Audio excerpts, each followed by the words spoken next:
এই যে পাইপার জাইন গোলা হয়ে গেছে জলের কাণ্ড দেখ। গুড মর্নিং বন্ধুরা, আজকে আবার আর একটা ভিডিও নিয়ে এসে গিয়েছি।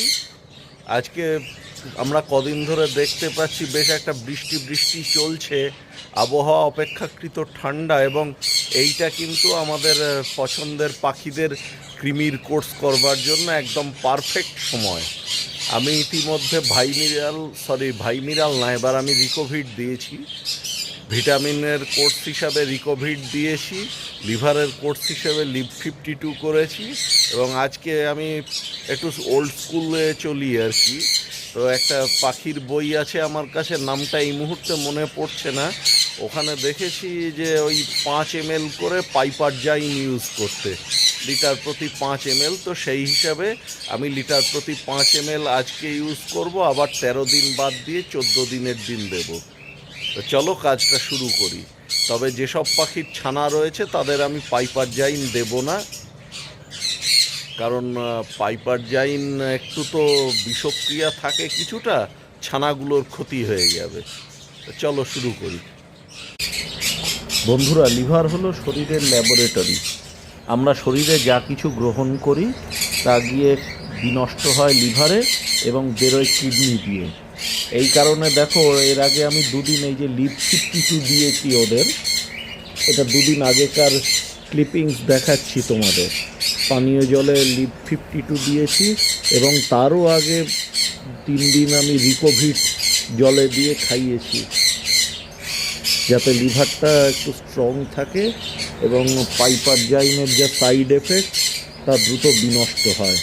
এবং এইভাবে এই যে লিভ 52 মেশানো জল দুদিন দিয়ে ওদের তৈরি করে নিয়েছি। এরপরে আজকে আমি ওদের পাইপার জাইন দিতে যাচ্ছি। এই বালতিতে 3 লিটার জল ধরে, স্টিলের বালতিটা আমি ওদের জল দেবার কাজেই ব্যবহার করি। তো 3 লিটার জলে 5 ml লিটার প্রতি হিসেবে আমরা 15 ml পাইপার জাইন দেব।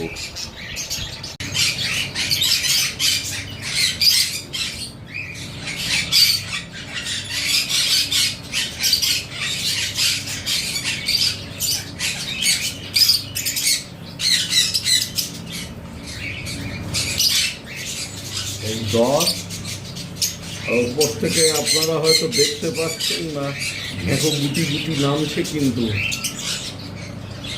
ঘেঁকোকেও আজকে পাইপার জাইন দেব।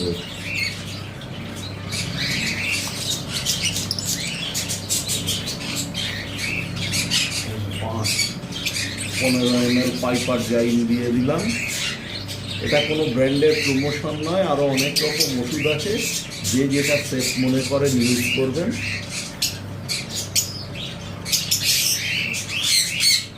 আমি অতীতেও এটা ব্যবহার করে ভালো ফল পেয়েছি, তাই এটাই ব্যবহার করছি।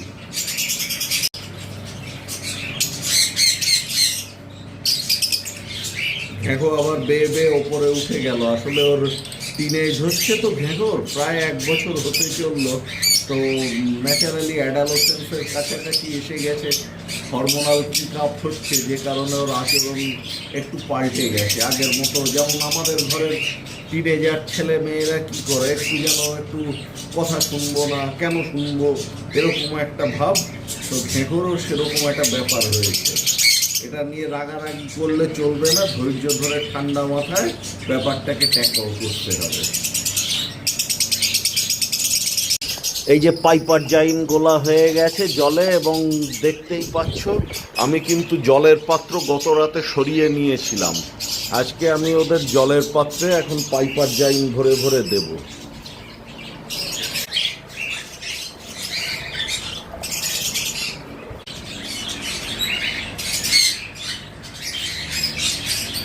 হ্যাঁ, যে ওরা এসে গেছে, জলের তৃষ্ণা পেয়েছে, এখন জল খাবে। ওই সাথে সাথে ওদের মধ্যে এই যে পাইপার জাইনও যাচ্ছে এবং ওদের শরীরের কৃমিগুলোকে নাশ করবে। এই কৃমিরা কিন্তু আমাদের এক ধরনের পরজীবী, এটা আমরা জানি, এবং আমাদের মারাত্মক শত্রু।